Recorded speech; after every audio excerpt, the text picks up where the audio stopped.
As you can see here, we have two sets of distributive property. We need to distribute the -5 and we need to distribute the +2.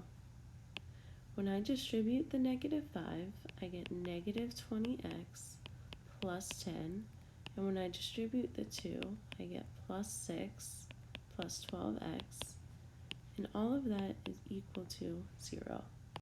Now I need to combine like terms.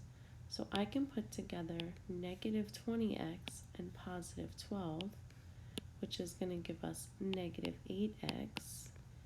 And then I can put together the +10 and the +6, which is going to give us 16, and it's equal to 0. Now I need to solve my two-step equation. So I'm going to subtract 16 on both sides. That'll leave us with -8x equals -16. And then I divide both sides by -8. And that's going to leave us with x equals +2.